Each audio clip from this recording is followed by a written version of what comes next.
भारत सरकार ने खेलो इंडिया कार्यक्रम के अंतर्गत state centre for excellence,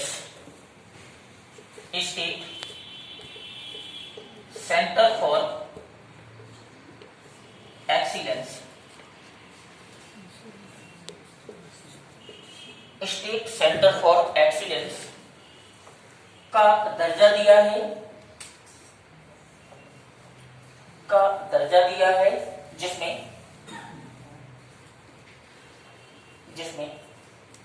Bharat के सभी राज्यों के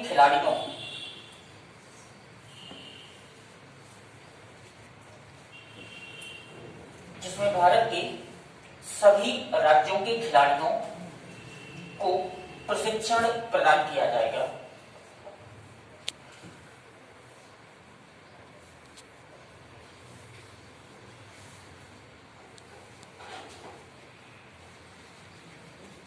ठीक है, ये मध्य प्रदेश खेल अकादमी है और मुख्यतः दो, शूटिंग और हॉकी, है ना, इन दोनों को किसका दर्जा दिया है भारत सरकार ने? Centre for state centre for excellence का। देखना अभी तक क्या होता था इन अकादमियों में, है ना, ओनली मध्य प्रदेश के खिलाड़ियों को प्रशिक्षण दिया जा रहा था, ना कि भारत के अन्य राज्यों को, है ना। लेकिन जिस दिन से भारत सरकार ने से स्टेट सेंटर फॉर एक्सीलेंस का दर्जा दिया है, उस दिन से भारत के सभी राज्यों के खिलाड़ियों को अब यहाँ पर क्या किया जाएगा? ट्रेन किया जाएगा। क्लियर हुआ? ठीक, नेक्स्ट एग्जाम। अच्छा, एक आप लोगों ने एक सम्मेलन सुना होगा, महोत्सव सुना होगा, तानसेन महोत्सव। आप वैसे होती तो मैं क्वेश्चन ही नहीं करता। इनके जीवन की शुरुआत कहाँ से होती है? इस बात से हम ये रामतनु पांडे के नाम से रहते हैं, जो रीवा राज दरबार है वहां पर रामतनु पांडे के नाम से रहते हैं। लेकिन जब ये अकबर के दरबार में पहुंचते हैं तो इनका धर्म बदलता है ना, और धर्म परिवर्तित होने के बाद ये रामतनु पांडे से क्या बनते हैं? तानसेन बनते हैं। और जो तानसेन महोत्सव है, ध्यान रखना, ये मध्य प्रदेश के ग्वालियर शहर में प्रतिवर्ष क्या होता है? आयोजित होता है। क्लियर? लिखे रामचंद्र देव। ठीक, लिखना। मध्य प्रदेश में 30 दिसंबर को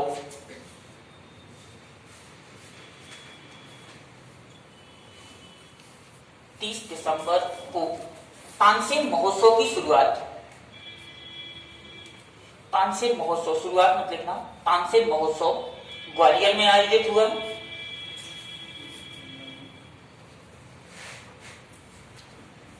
ग्वालियर में आयोजित हुआ।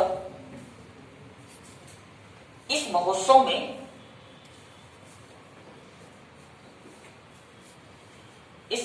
में संतूर वादक, संतूर एक वाद्य यंत्र है, ठीक है, संतूर वादक पंडित सतीश व्यास, संतूर वादक पंडित सतीश व्यास को तानसेन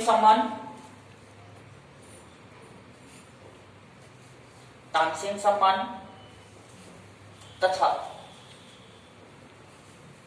देखना, मध्य प्रदेश में जब संगीत की क्षेत्र की बात करेंगे, है ना, तो संगीत के क्षेत्र में मध्य प्रदेश में 2-3 नाम बड़े फेमस होते हैं। ठीक है, एक तो तानसेन जी हो गए, बहुत फेमस है, मध्य प्रदेश से जुड़े हैं, और एक नाम और आता है, ग्वालियर राज परिवार से आएगा, राजा मानसिंह तोमर का, संगीत के क्षेत्र में, है ना। और यही कारण है कि जो मध्य प्रदेश का पहला संगीत विश्वविद्यालय है, कहाँ पर है? ग्वालियर। और मध्य प्रदेश सरकार द्वारा, ध्यान रखना, मध्य प्रदेश सरकार द्वारा संगीत के क्षेत्र में अगर कोई विशेष उपलब्धि अर्जित करता है संगीत के क्षेत्र में, तो मध्य प्रदेश सरकार में 2 पुरस्कार देती है, एक तानसेन सम्मान और एक राजा मानसिंह तोमर सम्मान। क्लियर? इस साल का जो तानसेन सम्मान मिला है वो मिला है सतीश व्यास को, ध्यान रखिएगा, ठीक है। और जो राजा मानसिंह तोमर सम्मान है वो किसी एक व्यक्ति को नहीं मिला, एक संस्था को मिला है ना। और वो संस्था भोपाल में स्थित है जिसका नाम है अभिनव कला परिषद, है ना। तो ध्यान रखना, इस वर्ष का तानसेन सम्मान है सतीश व्यास को, है ना, और राजा मानसिंह तोमर सम्मान है अभिनव कला परिषद को, जो कहां पर है, भोपाल। क्लियर लिखना। तथा भोपाल स्थित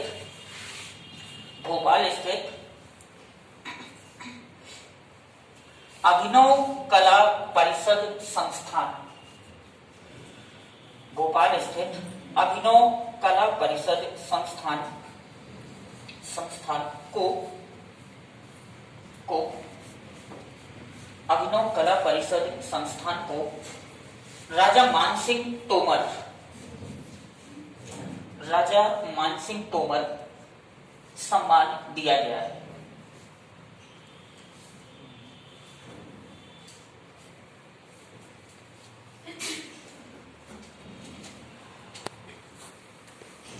देखिएगा,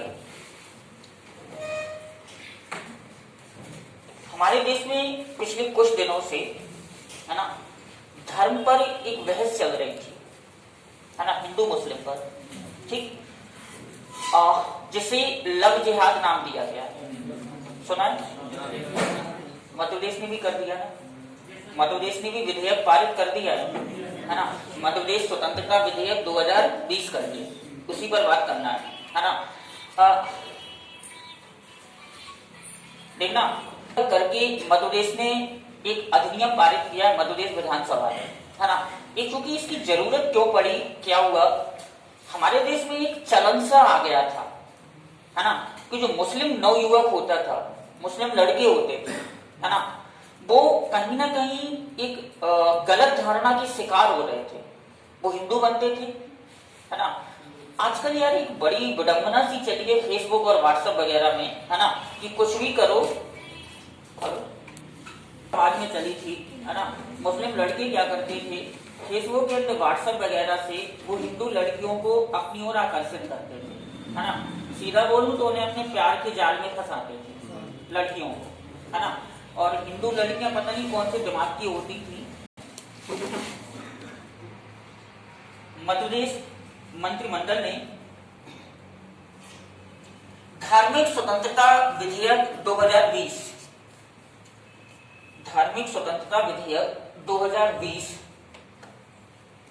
को पारित किया।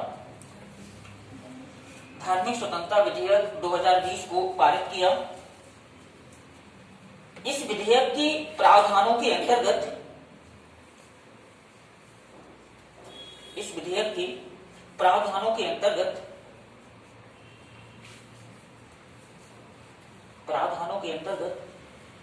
देखना, इसमें कहीं वो चेंज कराए तो भी इस कानून के अंतर्गत आएगा, है ना। लेकिन ज्यादातर जो केस आए हैं वो मुस्लिम लड़का और हिंदू लड़की के आए हैं, है ना। ऐसा केस शायद तो कोई भी नहीं आया कि लड़का हिंदू हो और लड़की मुस्लिम हो, कोई भी नहीं आया है, ठीक है। जो केस आए हैं वो हिंदू लड़का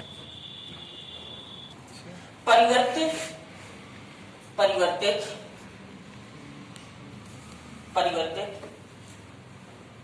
कराने की सजा 10 वर्ष, परिवर्तित कराने की सजा 10 वर्ष तथा 50,000 रुपए जुर्माना तय किया गया है।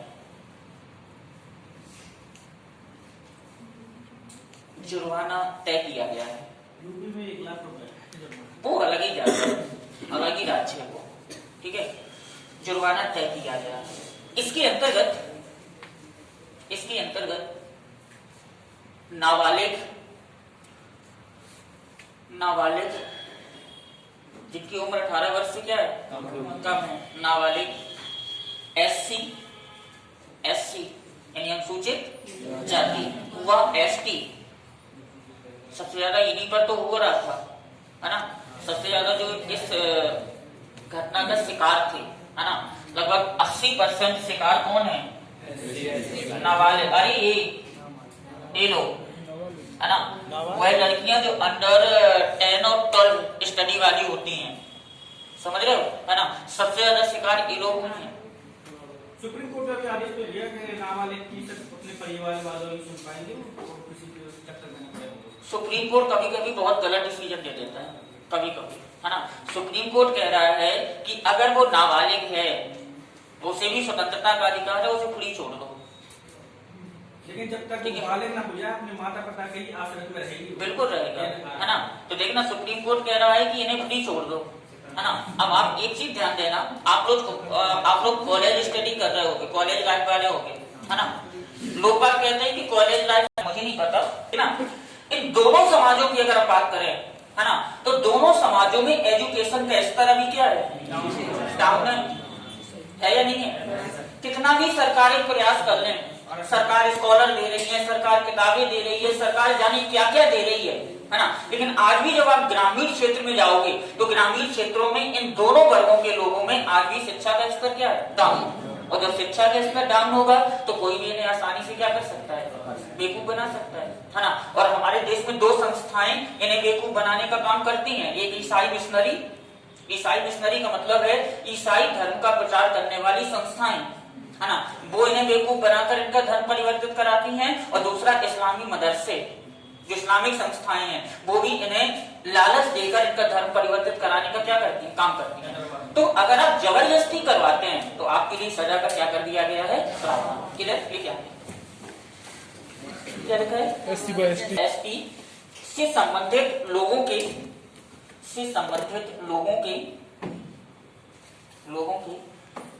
धर्म परिवर्तन कराने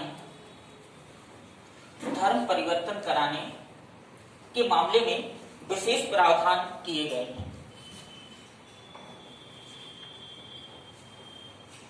धर्म परिवर्तन कराने के मामले में विशेष प्रावधान किए गए हैं। देखना, एक चीज और समझना, और राज्य में बीजेपी की गवर्नमेंट आई, सबसे बड़ी देशभक्ति का माध्यम है ना। और पता है इसकी देशभक्ति कहाँ होती है, एक होती है फेसबुक में और एक होती है व्हाट्सएप, बस 2 ही जगह होती है, वास्तविकता में कहीं नहीं होती है ना। जो लड़का फेसबुक में ज्यादा गौ भक्ति जैसे चढ़ी हो, उसके घर में 2 गाय जाके बांध दो, कारण बना दिया, है ना। जहां पर किससे सुरक्षित किया जाएगा, गाय को, है ना। और सालरिया को पता है क्या घोषित किया है मध्य प्रदेश सरकार ने, गौ तीर्थ स्थल। मध्य प्रदेश सरकार ने सालरिया को गौ तीर्थ स्थल घोषित किया है। मध्य प्रदेश सरकार ने गायों के देखरेख और गायों के विकास के लिए एक आयोग का गठन किया है, जिसे नाम दिया गया है गौ आयोग, है ना। और मध्य प्रदेश सरकार ने अपने मंत्रिमंडल में एक नया मंत्री बनाया है जो किससे रिलेटेड है, गाय से, है ना। और ये क्वेश्चन भी बनता है कि भारत का ऐसा कौन सा पहला राज्य है जिसने गौ कैबिनेट गठन किया है। तो गौ कैबिनेट का गठन करने वाला जो पहला राज्य भारत का, वो कौन सा है, मध्य प्रदेश। ठीक है, तो पहला अभ्यारण्य सालरिया में है, दूसरा अभ्यारण्य और खोला जाना है रीवा के बसामर में। हाँ, उन्हीं के पास है गाय विभाग, सिलावट जी के पास, है ना। तो मध्य प्रदेश सरकार गायों को बड़ा सुरक्षा दे रही है। ठीक, लिखना है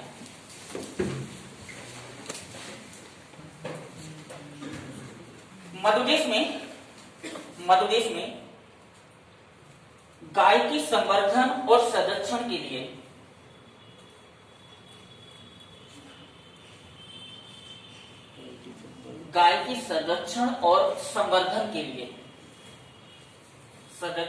संवर्धन के लिए गौ कैबिनेट का गठन किया गया है।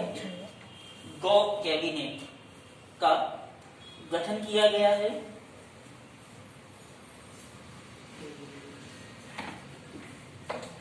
गौ कैबिनेट का गठन किया गया है।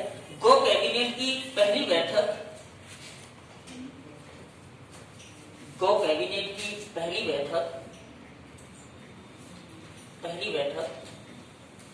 आगर मालवा के सालरिया में संपन्न हुई। गौ कैबिनेट की पहली बैठक आगर मालवा की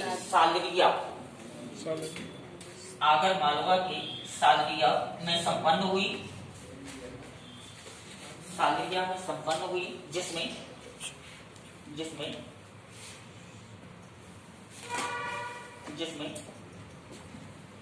14 विशेषज्ञ शामिल हुए थे।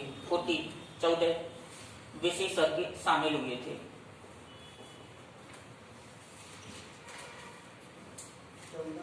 विशेषज्ञ शामिल हुए थे।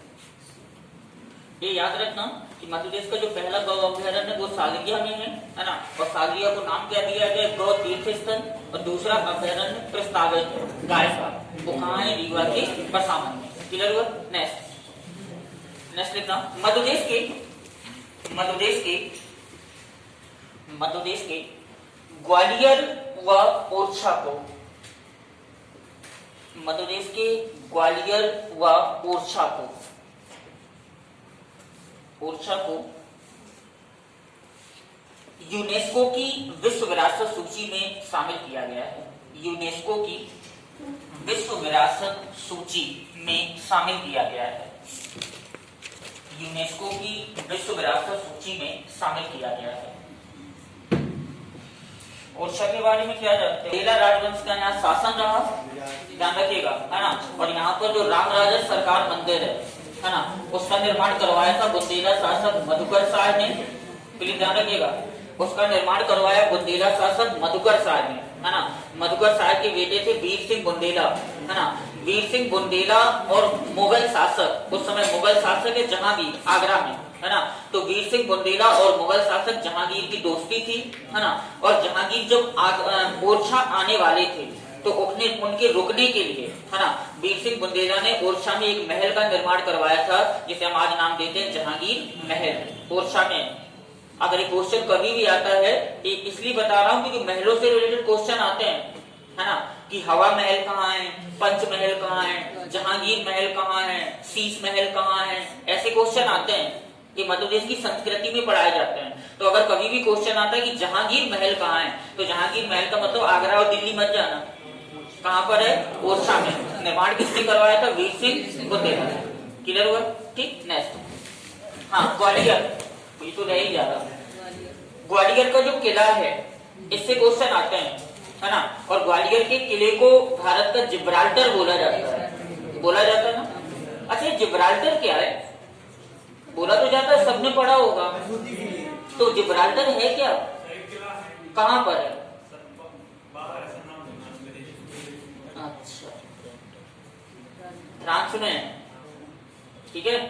जो किला है उसका नाम था जिब्राल्टर, अपनी मजबूती के लिए प्रसिद्ध था, है ना। और ग्वालियर का किला अपनी मजबूती के लिए हमेशा क्या रहा? प्रसिद्ध रहा, इसलिए नाम देते हैं इसे भारत का जिब्राल्टर। निर्माण किसने करवाया था? सूरज सेन। किस वंश का शासक है? सूरज सेन, तोमर वंश का। कब करवाया था? कौन सी शताब्दी में? 7वीं शताब्दी में। किस पर्वत पर है? गोपांचल पर्वत। कहीं गोपात्री लिखा होता है, ध्यान रखना। अगर गोपात्री या गोपांचल दोनों में से कुछ भी आए तो आंसर आपका वही होगा, एक ही, क्योंकि दोनों गोपात्री और गोपांचल। और ये क्वेश्चन कई बार आ चुका है कि ग्वालियर किला किस पर्वत पर निर्मित है, ये क्वेश्चन आ चुका है। एक क्वेश्चन ये आता है और एक क्वेश्चन ये आता है कि भारत का जिब्राल्टर कौन सा किला है। तो ध्यान रखना, ये दोनों का आंसर क्या होगा? ग्वालियर, है ना। और पर्वत का जब नाम आएगा तो या तो गोपात्री होगा या गोपांचल होगा। निर्माण किसने करवाया है? राजा सूरज सेन ने, तोमर वंश के में। कब करवाया है? 7वीं शताब्दी में। क्लियर होगा? चलिए नेक्स्ट लिखना, मध्य प्रदेश का पहला dairy science college, Madhya Pradesh का पहला डेयरी साइंस कॉलेज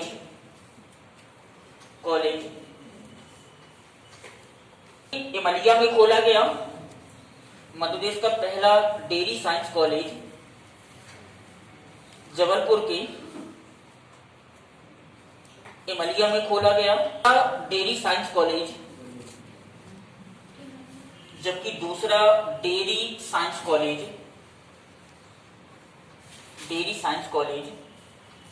ग्वालियर में खोला जाना प्रस्तावित है। जानवर और जो मिल्क प्रोडक्ट है उससे रिलेटेड शिक्षा दी जाएगी यहाँ पर। ठीक, नेक्स्ट लिखना, जल संसाधन मंत्री, मध्य प्रदेश की जल संसाधन मंत्री, मध्य प्रदेश के जल संसाधन मंत्री श्री, एक चीज और था ना, सिलावत। मध्य प्रदेश के जल संसाधन मंत्री श्री तुलसीराम सिलावत ने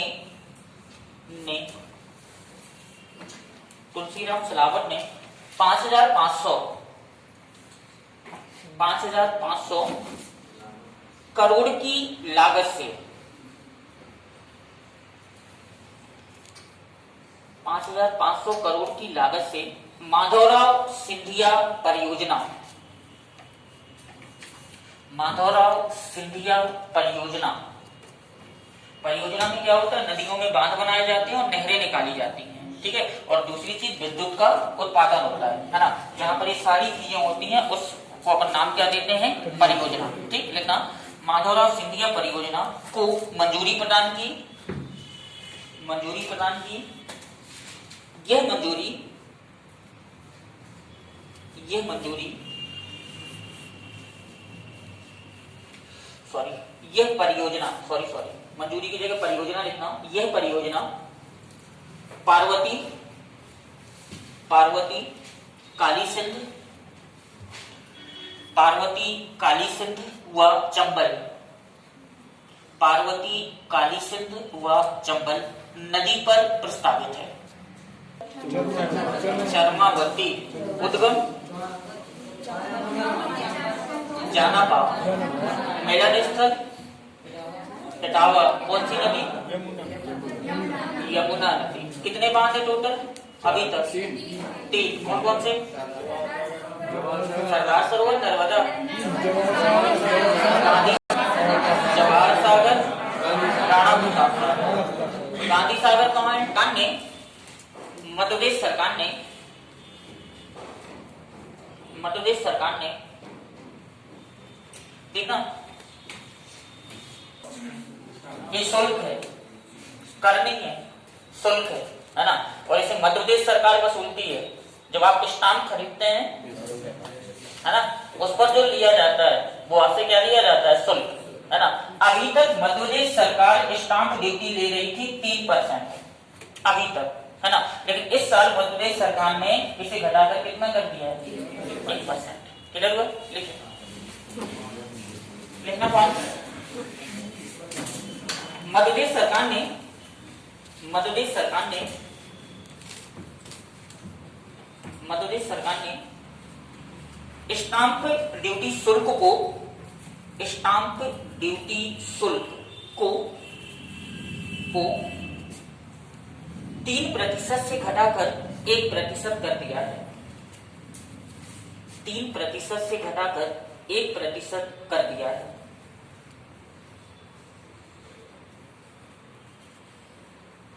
घटाकर 1% कर दिया है। नेक्स्ट पॉइंट, मध्य प्रदेश में, मध्य प्रदेश में देखना जो ऑक्सीजन है ना, एक प्राकृतिक है जैसे हम लोग ले रहे हैं चलते फिरते, और एक कृत्रिम है जो हॉस्पिटल में दी जाती है पेशेंट को, है ना। तो उसके प्रोडक्शन भी तो कहीं होता होगा, बनाई भी तो जाती होगी कहीं, तब तो हॉस्पिटल में आ रही है सिलेंडर में भर के, है ना। लिखिए पॉइंट, मध्य प्रदेश में ऑक्सीजन की उपलब्धता को सुनिश्चित करने के लिए, मध्य प्रदेश में ऑक्सीजन की उपलब्धता को सुनिश्चित करने के लिए,